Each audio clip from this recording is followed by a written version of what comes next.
perjalanan kamu masih panjang. Terus aku bilang gini, kamu tahu nggak, orang-orang hebat, akhirnya aku ngasih contoh nih Mas, orang-orang hebat, mau itu Steve Jobs kayak, atau Warren Buffett kayak, atau misalnya Elon Musk, atau everything, siapapun itu, mereka punya cerita buram di masa hidup mereka. Semua orang punya kisah kelam. Begitu juga kamu, aku bilang gitu. Jangan hukum dirimu terlalu keras. Ya aku sampai nangis loh, ajarnya waktu itu. Karena akhirnya aku mikir, aduh Mas Hendra, ini kayaknya kita harus buka kelas buat anak-anak. Sweeping ke sekolah-sekolah boleh deh gitu. Atau ke mahasiswa-mahasiswa. Karena ternyata ini dari ring satu mereka sendiri. Ring satu mereka itu siapa? Ayah ibu mereka, kakek nenek mereka, tante om mereka, kakak-kakak mereka, lingkungan ring satu mereka. Iya. Tanpa disadari ya sama orang-orang yang sayang sama mereka, sampai pada saat di titik udah terlanjur itu jadi data dan programnya si anak, orang tuanya juga udah kelimpungan sendiri, udah nyerah, udah bingung harus gimana. Karena level-level yang pada saat waktu itu kelas private sama aku, Mas Hendra, itu yang udah dipegang sama psikiater, Mas. Aduh Mas Hendra, gimana ya, biar nggak hanya ibu-ibunya aja. Dan uniknya gini Mas Hendra perhatiin nggak, pada saat reuni Abandon Revolution Jakarta, reuni Abandon Revolution Yogyakarta, ibu-ibu itu udah mulai ngajak anak-anaknya loh. Iya. Dan itu indah sekali Mas Hendra. Jadi di kesempatan video kali ini, buat semua teman-teman yang nonton, kita ada acara Abandon Revolution dan itu terbuka buat umum. Teteh-teteh, akang-akang boleh loh ngajak anak-anaknya. Biar sedikit mereka denger nih spill-spill nih tentang kesadaran. Agar mereka yang udah usia 20 berikutnya kan mau menjenjang pernikahan tuh. Berikutnya juga mereka bekerja. Mereka bisa mempersiapkan diri mereka untuk beresin data mereka. Memori file-filenya mereka. Agar realitanya lebih asik daripada ibu bapaknya. Lebih seru dan lebih asik. Dan aku tuh, amazed banget gitu sama ibu-ibu orang tua yang udah mulai sadar gitu Mas. Bahwa, wah kesadaran ini harus aku wariskan nih sama anak-anakku gitu. Sahabat, kita masih bersama dengan Teteh yang baik hati, yang selalu dirindukan pelukannya sama teman-teman pada saat acara-acara offline. Masya Allah. Tapi emang jarang lah ya, coach jarang pembicara itu yang melukin satu-satu peserta itu jarang sih selama ini ya. Sejauh ini aku ikut beberapa kelas gitu, jarang yang kayak gitu, dan itu salah satu hal yang mungkin jadi teladan juga sih Teh. Aku pernah di titik itu, Ndra. Oh iya. Aku pernah di titik itu, jadi aku tahu rasanya, sangat tahu rasanya jadi mereka, jadi teman-teman. Jadi pada saat mereka datang dengan effort mereka dari mana, apa yang mesti kita bilang untuk bilang terima kasih sama mereka? Oh iya, bener Teh. Aku nggak bisa bilang terima kasih, aku hanya bilang makasihnya pakai peluk gitu loh. Karena aku bisa merasakan itu, mereka datang dengan membawa asa, membawa harapan gitu. Iya. Oh iya Teh, aku tuh kan udah lama ya sebenarnya pengen punya ide untuk bikin satu kegiatan semacam kayak Abandon Revolution Bootcamp gitu. Oke.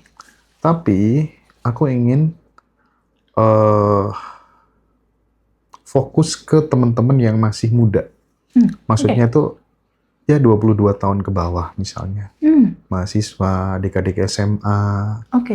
Itu menurutku sangat penting sekali ketika kemudian anak-anak seusia itu dikenalkan yang namanya kesadaran. Dikenalkan yang namanya manifestasi based on pikiran, based on rasa, dan hal-hal lain yang selama ini dipelajari di Abandon Revolution yang materinya tidak terlalu berat, dengan harga terjangkau dan di tempat yang enak, dingin, sejuk, kalau perlu di tengah hutan gitu ya. Iya, betul. Aduh, seru. Gimana tuh ya, Ndra? Batu? Di mana dia? Aku sudah ada gambaran sih, di Batu udah ada gambaran sih. Betul. Coba nanti konkretnya seperti apa, nanti kita akan info ke sahabat semuanya ya. Tapi gini, Itu nanti next lah ya Sip. kita bahas. Tapi bicara tentang anak muda Teh, pasti tidak akan pernah lepas dari yang namanya mimpi, Yes. dari yang namanya tujuan. Ibarat memegang panah, katanya panahlah sang rembulan. Minimal kalau meleset masih nyangkut bintang-bintangnya kan gitu ya. Iya, iya, betul. Nah, tapi yang jadi persoalan, terkadang saat kemudian kita menggenggam mimpi, kita punya mimpi, itu di tengah perjalanan tuh banyak loh orang-orang yang hadir sebagai pencuri cita-cita kita gitu, pencuri mimpi kita, dan terkadang mereka tuh lahir dari orang-orang terdekat kita. Nah, Betul. anak-anak muda harus paham hal ini kan. Nah, Hmm. eh kalau dari pengalaman Teteh sendiri nih, dari circle persahabatan atau dari pengalaman hidupnya sendiri gitu, biasanya yang paling mudah mencuri fokus kita pada mimpi itu apa Teh?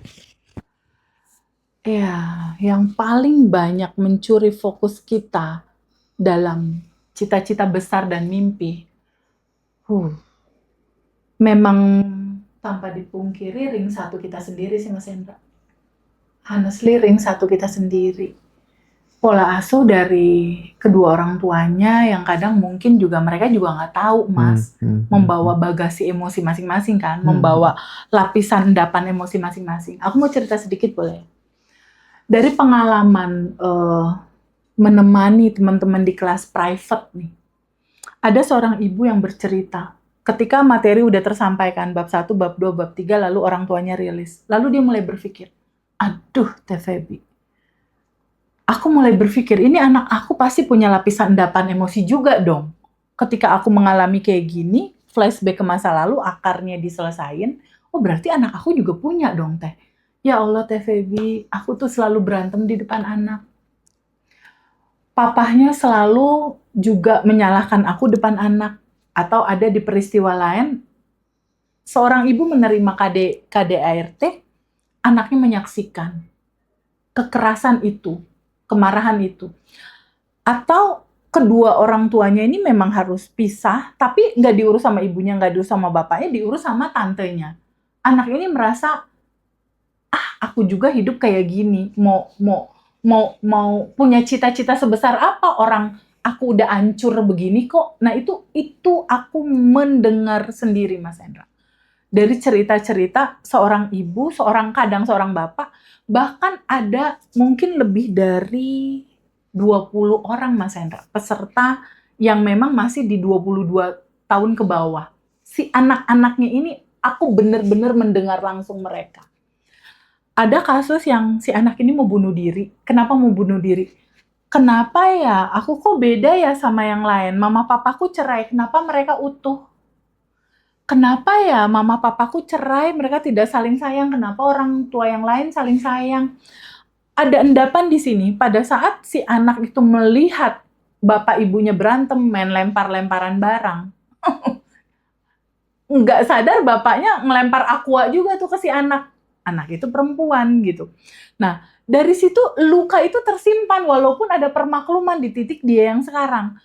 Di sini akhirnya aku terpikir, aduh Mas Hendra, ini kayaknya kita harus tidak hanya mempersembahkan materi indah ini kepada sang ibu, sang bapak, tapi juga sama anak-anak ini, karena ini kok udah dalam fase yang anak ini lebih banyak diem, lebih banyak mengurung diri di rumah, sementara orang tuanya pun nggak tahu harus berbuat apa, harus diapain ini anak. Jadi orang tuanya pun kayak udah nyerah gitu. Sampai ada pengalaman anaknya yang umur masih 20-an Mas Hendra, dia udah bipolar Mas. Karena udah terlampau dalam. Ada lagi seorang anak yang menyaksikan semua trauma-trauma itu karena ibu bapaknya juga memang belum mengerti tentang kesadaran kan saat itu. Ngertinya baru di tahap sekarang. Itu mengalami satu fase di mana anak itu udah seks bebas dari dia SMP, Mas. Lalu ada lagi kasus yang lain udah narkoba juga. Dan udah mukulin pasangannya gitu. Dan udah di satu titik, udahlah tante Feby, udahlah tante, hidup aku udah hancur-hancuran kok. Lalu aku bilang sama dia, no, hidup ini adalah ruang kesadaran yang membawa kita kepada pelajaran, mengalami satu fase. Apa yang kamu lewati, ini adalah perjalanan menuju kesadaran yang indah. Aku bilang begitu sama anak itu. Jangan ngejudge diri kamu sendiri, sayang. Aku bilang. Jangan labeling diri kamu sendiri. Karena perjalanan kamu masih panjang. Terus aku bilang gini, kamu tahu nggak? Orang-orang hebat. Akhirnya aku ngasih contoh nih, Mas. Orang-orang hebat. Mau itu Steve Jobs kayak, atau Warren Buffett kayak, atau misalnya Elon Musk, atau everything, siapapun itu. Mereka punya cerita buram di masa hidup mereka. Semua orang punya kisah kelam. Begitu juga kamu, aku bilang gitu. Jangan hukum dirimu terlalu keras. Ya aku sampai nangis loh, ajarnya waktu itu. Karena akhirnya aku mikir, aduh Mas Hendra, ini kayaknya kita harus buka kelas buat anak-anak. Sweeping ke sekolah-sekolah, boleh deh gitu. Atau ke mahasiswa-mahasiswa. Karena ternyata ini dari ring satu mereka sendiri. Ring satu mereka itu siapa? Ayah ibu mereka, kakek nenek mereka, tante om mereka, kakak-kakak mereka. Lingkungan ring satu mereka. Iya. Tanpa disadari ya sama orang-orang yang sayang sama mereka. Sampai pada saat di titik udah terlanjur itu jadi data dan programnya si anak. Orang tuanya juga udah kelimpungan sendiri. Udah nyerah, udah bingung harus gimana. Karena level-level yang pada saat waktu itu kelas private sama aku, Mas Hendra. Itu yang udah dipegang sama psikiater, Mas. Dan psikiaternya juga udah nyerah. Tapi ide ini sebenarnya berangkatnya justru dari ibu-ibu ya yang sudah belajar di Abundant Revolution dan mau ngajari ke anaknya secara lengkap gitu kan kadang nggak enak atau gimana gitu ya sama anak kalau sendiri ibunya yang gitu ngajarin ya. Ada rasa nggak enak. Nah makanya udah lama sebenarnya Tapi menurutku penting untuk kemudian dieksekusi. Kita bikin komunitas anak-anak yang masih muda-muda, udah berkesadaran. Karena bagaimanapun juga, kalau dari versi aku ya, dari versi aku secara pribadi ya, salah satu hal yang bikin aku berubah itu juga karena pergaulan gitu, dari pertemanan gitu. Aku berada di satu lingkungan gitu ya, kita tidur bareng bersama dan itu semuanya kita disatukan oleh sebuah mimpi yang sama gitu ibaratnya gitu ya. Tiap malam diajak tahajud, dikasih motivasi supaya kemudian hidupnya berubah, bisa memutus penderitaan keluarga, bisa melunasi penderitaan orang tua. Jadi persahabatan, kita berteman dengan siapa, ngobrol dengan siapa itu menurutku paling the best sih untuk perubahan gitu. Dan makin kesini aku makin sadar bahwa ternyata tak pikir anak-anak yang ikut aku itu, tak pikir 80% struggle. Ternyata aku detailkan semuanya, aku ajak duduk bareng gitu ya, 100% mereka struggle. Entah yang bapaknya nggak ada, ibunya nggak ada, perceraian, atau kemudian mereka ayah ibunya masih utuh, tapi benar-benar dia menjadi pemutus rantai hutang di keluarga dan lain sebagainya gitu. Ada yang disiksa, dipukulin sama ayahnya dari kecil, dan itu semuanya berefek. Nah, makanya nanti penting bagi kita untuk menyentuh kesadaran adik-adik yang masih muda-muda, SMA, mahasiswa begitu. Iya, betul Mas Hendra.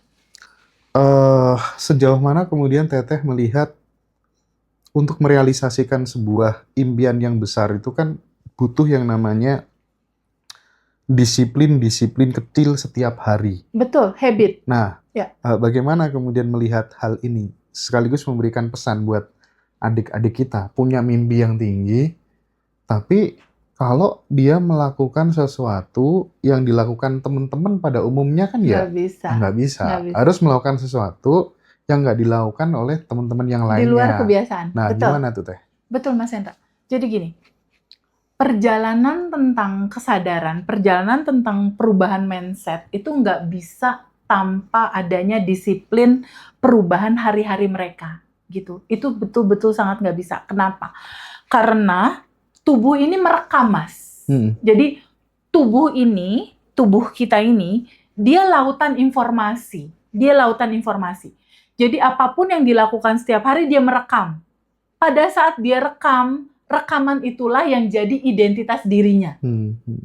Itu sebabnya penting, gak hanya sekedar di mindset doang, tapi di perilaku, di bahasa tubuh, di behavior-nya dia, di siklus habit-nya dia.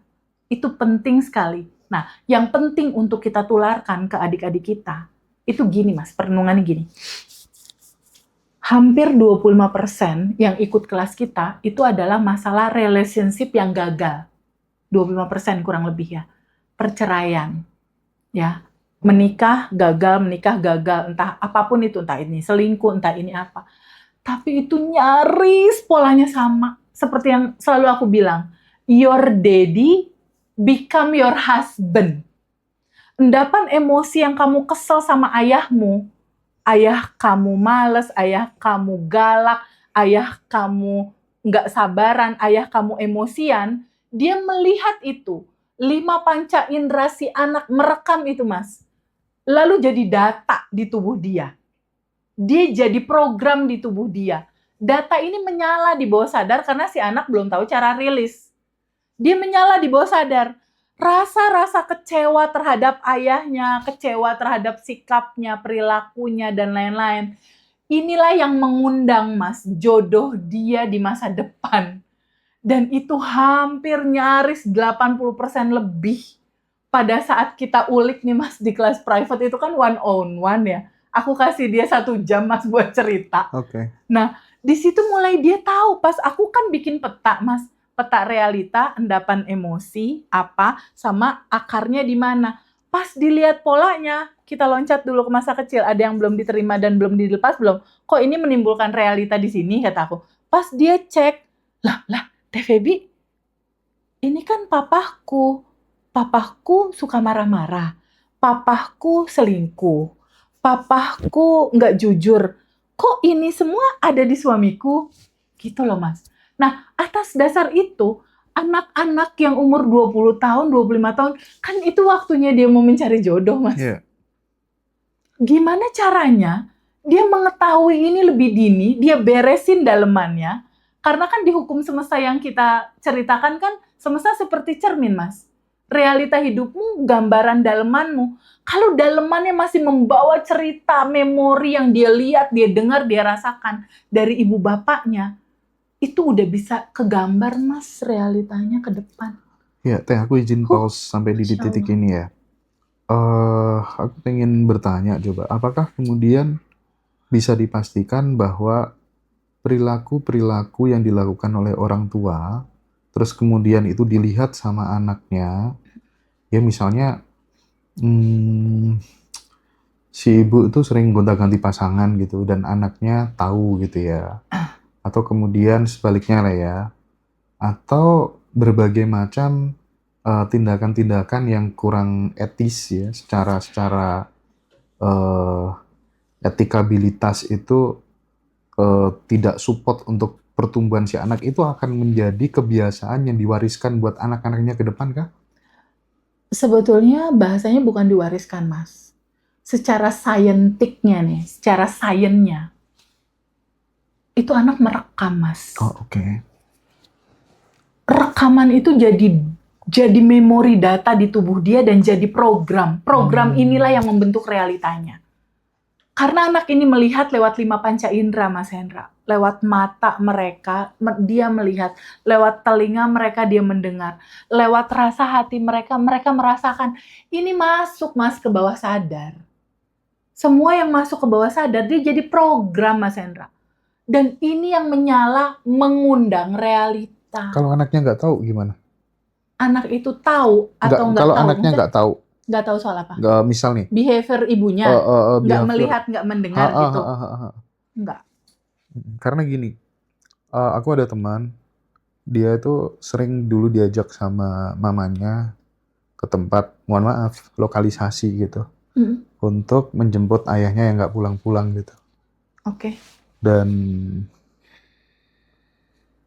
sekarang dia juga gitu. Gampang sekali ganti pasangan. Maksudnya Teteh seperti itu, case seperti itu. Iya, disadari atau tidak disadari itu memori terekam. Tapi gini, kalau aku boleh jujur sama kisah hidupku ya, aku yang nggak tahu nih, kenapa itu nggak terjadi sama aku, sama Boyke kakakku. Aku tuh lahir besar di Jakarta, Mas Hendra. Di daerah Jakarta Selatan, di belakang Halimun, Halim Perdana Kusuma. Sunda Kelapa. Depannya Menteng. Jadi daerah itu adalah daerah narkoba. Gang itu, gang yang seru banget tuh sama putau, sama sabu, sama narkoba yang kayak gitu-gitu. Teman-teman seangkatanku itu udah pada jadi bandar semua, Mas. Iya. Udah jadi bandar narkoba semua. Apa namanya? Halimun? Apa? Daerah Gang Edi dah. Daerah Jakarta lah, itu daerah gang ya? seru. Iya, ada gang. Kalau di tempatku namanya gangnya tuh gang sadar. Tapi orangnya banyak yang nggak sadar. Jadi depannya tuh Menteng, sebuah wilayah itulah keren. Cuma bukan di situ aku tinggal, bukan di yang jeleknya itu. Ada satu lokasi tertentu di dekat Pasar Rumput. Nah, yang aku mau ceritakan adalah bisa jadi anak itu copy paste jadi begitu, tapi itu nggak terjadi sama aku sama Boyke nih masalahnya. Jadi ada satu hal yang lain nih, karena kalau dilihat literatur keluarga aku banyak yang overdosis akhirnya meninggal, putau, sabu, terus ada juga ganja, itu kayak udah biasa. Tapi Mas Hendra, aku nggak tahu kenapa, aku nggak dikasih pengen nyoba, padahal aku melihat, mendengar dan merasakan. Aku nggak tahu kenapa gitu. Ada sesuatu apa? Nah itu yang sepertinya ada tabungan semesta kayaknya ya. Tabungan semesta orang tuaku sepertinya gitu. Dan juga mungkin ada gen-gen keluarga dari pihak papa mungkin yang kuat. Yang pada akhirnya papa bilang, Feby mau kuliah di Jakarta atau mau kuliah di Bandung? Aku mikir, Mas. Lah kalau kuliah di Jakarta lingkungan aku kayak gini, jodoh aku akan dapat kayak gitu. Lebih baik gue cabut ke Bandung gitu. Akhirnya cabut lah aku ke Bandung gitu, Mas. Jadi itu ya lah yang aku pikirin, maksudnya aduh Mas Hendra gimana ya biar nggak hanya ibu-ibunya aja. Dan uniknya gini Mas Hendra perhatiin nggak pada saat reuni Abandon Revolution Jakarta, reuni Abandon Revolution Yogyakarta, ibu-ibu itu udah mulai ngajak anak-anaknya loh. Iya. Dan itu indah sekali Mas Hendra. Jadi di kesempatan video kali ini, buat semua teman-teman yang nonton, kita ada acara Abandon Revolution dan itu terbuka buat umum. Teteh-teteh, akang-akang boleh loh ngajak anak-anaknya. Biar sedikit mereka denger nih spill-spill nih tentang kesadaran. Agar mereka yang udah usia 20 berikutnya kan mau menjenjang pernikahan tuh. Berikutnya juga mereka bekerja. Mereka bisa mempersiapkan diri mereka untuk beresin data mereka. Memori file-filenya mereka. Agar realitanya lebih asik daripada ibu bapaknya. Lebih seru dan lebih asik. Dan aku tuh, amazed banget gitu sama ibu-ibu orang tua yang udah mulai sadar gitu, Mas. Bahwa, wah kesadaran ini harus aku wariskan nih. Sama anak-anakku gitu. Tapi satu pesan terakhir dari Teteh buat adik-adik kita yang dia berada pada lingkungan yang penuh dengan distraksi, sementara dia punya mimpi yang sangat besar itu gitu. Ada nggak tips-tips yang mungkin bisa mereka praktikkan, mereka lakukan di rumah supaya kemudian rule saya itu gini loh, nggak belok-belok gitu loh. Itu gimana Teh? Dari pengalaman aku dan Boyke ya Mas, memang harus cabut dari lingkungan itu, berani untuk ngambil keputusan Mas, cabut dari lingkungan itu, dan cari lingkungan baru. Jadi waktu itu aku Mas, dari lingkungan yang begitu tuh, situasinya udah overdosis, meninggal, sepupu ada yang AIDS, banyak banget Mas. Cabut aku dari situ dan apa coba aku pindahnya? Langsung aku pilih rumah nenek my stepmom di Bandung, itu langsung aku jadi ikut remaja masjid. Dan itu kakak aku Boyke tuh bilang gini, Feby, lu pakai kerudung, lo sehat kan? Kata kakak gue gitu. Karena apa ya? Memang habit seneng clubbing, seneng malam-malam disco gitu kan, clubbing gitulah, sukanya dulu ya. Tapi akhirnya aku mikir kayaknya hidup, jadi harus mulai adik-adik yang aku sayang, mulai merenung. Hidup ini nggak hanya begini gitu. Ada sesuatu yang lebih indah yang akan kamu lewati gitu. Keindahan itu nggak cukup di sini. Jadi waktu aku dulu Mas ya, belum pakai kerudung nih, masih liar lah Mas, masih pusing. Itu aku ngalamin satu fase, aku bersahabat nih sama 3 perempuan, bersahabat sama 3 laki-laki. Lalu satu sahabatku yang perempuan itu hamil, tapi dia nggak tahu bapaknya yang mana. Aduh, ini saham siapa gitu. Di situ tuh aku terpukul banget. Terpukul maksudnya gini, Allahu Akbar, kayaknya hidup nggak begini gitu. Itu kebingungan, keresahan temen aku itu, aku sangat bisa rasakan. Jadi ya itu tadi yang aku bilang, semua spektrum rasa memang aku harus rasain buat apa? Buat aku bisa cerita sekarang. Dan aku bisa cerita bukan karena cerita orang, aku ngalamin itu. Ngalamin semua fase-fase itu. Tapi tidak harus bebas teman-teman gitu. Tapi tidak harus kemudian teman-teman yang masih muda-muda terus niru pindah rumah kayak Teteh. Oh enggak sih. Kayak aku juga gitu ya, karena untuk menuju angka 10 itu kan banyak gitu ya. Betul, 5 kali 2 bisa 10. Betul. Ya kan, terus kemudian 20 dikurangi 10 bisa 10, katanya Bob Sadino gitu ya. Betul. Jangan paksakan aku berpikir seperti yang kamu pikirkan, kan gitu intinya. Setuju. Mungkin bisa juga kalau kita ngasih tips, ya paling nggak meskipun dirimu berada pada lingkungan yang penuh dengan distraksi seperti itu, mungkin sekarang kan eranya media sosial. Betul. Ya bersahabatlah dengan masa depan. Iya. Ya. Konten-konten yang diikuti, konten yang membangun. Setuju, Ya kan. Yang toksik-toksik dihindari ya. gitu ya Teh ya. Mulai bisa milah diri. gitu. Nah. Ya, gini aja Mas, rumusannya gini. Adik-adik semua atau siapapun yang saat ini sedang nonton. Realita hidupmu itu absolutely 100% itu berasal dari data-data file-file memori di tubuhmu. Itu 100%. Itu dari datamu. Data inilah yang jadi file memori, inilah yang mengundang realitamu. Jadi realita hidupmu itu datang dari asumsi-asumsi yang kamu buat kemarin. Asumsi kemarin itu jadi realita yang sekarang. Nah, pertanyaannya, misal sekarang nggak asik. Nggak asik nih sekarang nih. Berarti kalau sekarang nggak asik kan tinggal kita rubah data dong. Bener nggak? Rubah data, rubah asumsi. Bener nggak? Nah, itu dari mana rubah data, merubah asumsi? Kamu harus pinter-pinter mengizinkan apapun yang kamu lihat, kamu dengar, kamu rasakan, yang jelek dan gak enak, yang menimbulkan sesuatu yang pada akhirnya itu gak asik, mulai kamu pilih. Jadi adik-adik semua, hidup itu adalah pilihan. Kalaupun gak harus berpindah tempat, kan kalau di kampus juga ada kan, komunitas-komunitas yang seru, yang positif dan lain-lain, mulailah ke situ. Tapi ada satu kebiasaan Mas, dari kecil, dari dulu lah, yang aku lakukan. Yang sampai sekarang masih aku lakukan. Dan aku ngerasa, kayaknya itu deh kunci yang orang lain gak lakukan, aku lakukan. Apa? Aku sering nanya ke dalam, Mas. Jadi Feby kecil pada saat SMA, pada saat bingung, aku selalu nanya ke dalam. Bahasanya gini, ya Allah yang maha baik, aku baiknya kuliah di Jakarta atau di Bandung ya? Oke. Dan itu pasti dijawab, Mas, sama Allah semesta dan kecerdasannya. Ini kunci dari segala kunci menurut aku. Atau, misal, kamu lagi bingung nih, adik-adik lagi bingung. Aduh, gimana ya, mama aku berantem. Aduh, gimana ya, lingkungan aku kayak gini. Aduh, gimana ya, aku mewujudkan masa depanku. Aduh, gimana ya, aku bingung nih, harus gimana dalam hidupku. Tanya ke dalam. Ya Allah yang maha baik, tolong kasih aku dong lingkungan yang baik. Aku ingin masa depan yang baik. Tolong tunjukkan ya. Jadi kuncinya kasih pertanyaan. Ke dalam. Ke dalam. Oke. Atau ke semesta. Karena Mas Hendra, hukumnya, sunatullahnya, ketika kamu bertanya, itu semesta wajib menjawab. Mengantarkan jawaban. Berupa apa?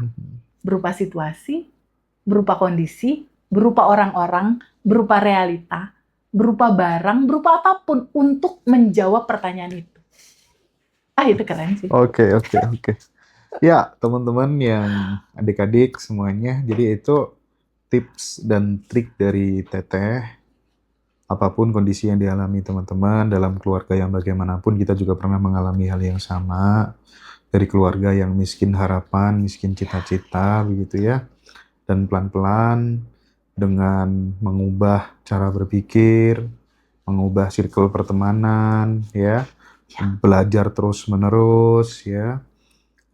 Kita pelan-pelan bisa melewati fase itu, dan Teteh membuktikan berangkat dari kondisi seperti itu bisa menginspirasi dan menggerakkan banyak orang. Mudah-mudahan teman-teman terbantu semuanya, dan sekali lagi teman-teman yang nanti muda-muda ingin bergabung di Badan Revolution Bootcamp, kami mengundang seluruh orang tua untuk ya datang ya di acara yang nanti akan kita create, nanti akan kita informasikan. Sekali lagi sampai ketemu di Bali, kita reuni bareng-bareng di sana.